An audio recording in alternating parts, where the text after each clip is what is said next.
Important topic पर discuss करने वाले हैं वो है तिब्बत डिटेंशन सेंटर। आपको बता दें कि तिब्बत के डिटेंशन सेंटर में उत्पीड़न की पराकाष्ठा हो गई, इंतहा हो गई और सिर से ऊपर पानी निकल चुका है। सैटेलाइट तस्वीर से चीन की पोल खुल चुकी है क्योंकि उसमें कुछ और ही आंकड़े दिखाई दे रहे हैं। चाइना डिटेंशन सेंटर के बारे में काफ़ी बातचीत हो रही है, डिस्कशन हो रहा है, चर्चा हो रही है। और आपको बताएं कि चाइना के यहाँ पर चाइना ने अपना ऐसा व्यवस्था कर रखा है कि उसकी कोई भी खबर बाहर न जा पाए, चाहे वो नेगेटिव हो या पॉजिटिव हो। तो चीन के बारे में उतना ही जानकारी मिल पाती है जितनी जानकारी शी जिनपिंग सरकार चाहती है, मतलब बाहर के लिए। लेकिन यूरोप की रैड और रिसर्च इंस्टीट्यूट के मुताबिक तिब्बत स्थित डिटेंशन सेंटर में बुद्धिजीवियों और आज़ादी की बात करने वालों के साथ अमानवीय व्यवहार किया जा रहा है, उनका शोषण हो रहा है, जितना हो सके उन्हें टॉर्चर किया जा रहा है। अब आपको बताते हैं थोड़ा सा डिटेल में। चीन वैसे तो अपने आप को उदारवादी देश के तौर पर पेश करता है, लेकिन सैटेलाइट तस्वीरें पोल खोल देती हैं। और राइटर्स ने ल्हासा के पोटाला पैलेस, ये ल्हासा एक रीजन है तिब्बत का, उसमें पोटाला पैलेस है, के बारे में बताया कि कैसे आज़ाद बोलने वालों के खिलाफ, मतलब फ्री स्पीच अगर कोई बोलता है, जैसे फ्रीडम ऑफ स्पीच इंडिया में है। आपको जानकर हैरानी होगी, यूरोप के लोग रिसर्च करते हैं, उनकी अपनी एक रिसर्च इंस्टीट्यूट है जिसे रैंड यूरोप रिसर्च इंस्टीट्यूट ने खुलासा किया है कि रिपोर्ट में बताया गया है कि स्वायत्त तिब्बत क्षेत्र को डिटेंशन सेंटर के तौर पर इस्तेमाल किया जा रहा है, जिसे आप इंफॉर्मेशन ब्लैक होल कह सकते हैं।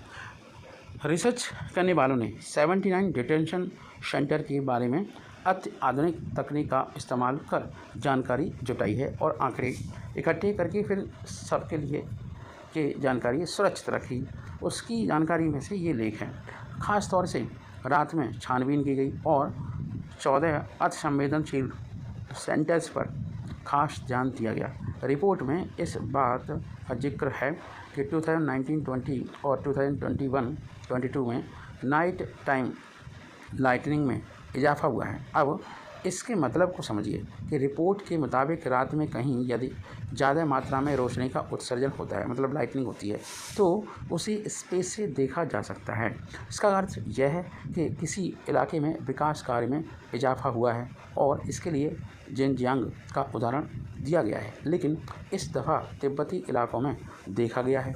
इसके अलावा एक और तर्क यह है कि किसी जगह पर लोगों की संख्या अधिक है, भले ही वहाँ किसी तरह का विकास हुआ है या नहीं। देखिए, जब किसी इलाके में रात में ज़्यादा लाइट होती है तो इसका तर्क ये भी तो हो सकता है कि किसी जगह पर लोगों की संख्या अधिक है, भले ही वहाँ किसी तरह का विकास कार्य हुआ हो या न हुआ हो, या विकास कार्य नहीं भी हो रहा हो। ये तथ्य काफ़ी समझने वाला है। शोधकर्ताओं और रिसर्चर्स जितने भी हैं उनका मानना है कि तिब्बती हिरासत सुविधाओं में बढ़ी हुई गतिविधि लंबी हिरासत की और बदलाव की ओर इशारा कर सकती है। जैसा कि शिनजियांग में देखा गया है कि जहां बड़ी संख्या में लोगों को पुनः शिक्षा सुविधाओं और उच्च सुरक्षा हिरासत केंद्रों में भेजा गया था। जिनजियांग और मंगोलिया सहित अन्य सीमावर्ती क्षेत्रों की तरह तिब्बत ने गैर हान जाति अल्पसंख्यकों की धार्मिक और सांस्कृतिक प्रथाओं पर लंबे समय से कार्रवाई का अनुभव किया है। यात्रा, संचार और सूचना प्रवाह पर सख्त नियंत्रण के कारण तार अंदर से सटीक जानकारी प्राप्त करना अत्यधिक कठिन है। अब आपको बताएं, जिनजियांग के विपरीत जहां अंतर्राष्ट्रीय फोकस और मीडिया कवरेज रहा है, तिब्बत का बड़े पैमाने पर अध्ययन नहीं किया गया है और यह गोपनीयता कॉन्फिडेंस में छिपा हुआ है। मतलब ये एक रिपोर्ट कॉन्फिडेंशियल है, उसके कुछ अंश आपको बताए जा रहे हैं। मतलब ये हुआ कि दमनकारी जो नियंत्रण की कमी नहीं है, मतलब इस टाइप से जो टॉर्चर करने की पराकाष्ठा आप देख सकते हो, बल्कि इस क्षेत्र पर आगे के शोध और अंतर्राष्ट्रीय ध्यान की आवश्यकता पर जोर भी दिया गया है।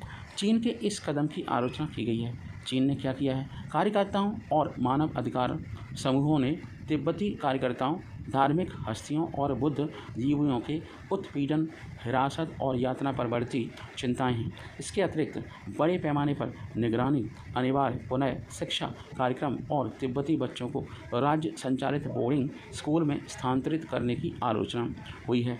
इन कार्रवाइयों का उद्देश्य तिब्बतियों को सांस्कृतिक, धार्मिक, भाषाई रूप से प्रमुख हान समाज में शामिल करना है। ये हान समाज जो समाज है वही है इम्पोर्टेंट कड़ी। रेड यूरोप में रक्षा और सुरक्षा निर्देश रूथ हैरिस का नाम आप याद कर लीजिए। रूथ हैरिस ने गार्जियन को एक इंटरव्यू में बताया कि तिब्बत एक सूचना ब्लैक होल बना हुआ है जो हर जानकारी को अपने अंदर समेटे हुए है, संभालता है। वहाँ सुरक्षा से जुड़े मामलों को समझने का कोई भी प्रयास कठिनाई से भरा हुआ है। मतलब आप उस सिक्योरिटी वाली चीज़ को अच्छे से नहीं समझ सकते, टाइमिंग के साथ वो चीज़ें विलुप्त भी हो जाती हैं। और आपको बताएं, चाइना का यही एक मुद्दा है पूरे वर्ल्ड में, चाइना की कोई भी खबर नहीं पहुंचती और चाइना में डेमोक्रेसी है नहीं, वन पार्टी सिस्टम है, तो वो जैसे चाहते हैं वैसे होता है। और आपको मालूम होगा 10 साल की प्रेसिडेंट होने के बावजूद अगले जब तक वो जीवित रहेंगे शी जिनपिंग तब तक के लिए उन्हें प्रेसिडेंट भी चुन लिया गया है। इस बात का भी असर पड़ता है इन मुद्दों को। और टॉर्चर की तो अब पराकाष्ठा हो चुकी है, तिब्बतियों को डिटेंशन सेंटर में काफ़ी टॉर्चर किया जा रहा है। जय हिंद, जय भारत।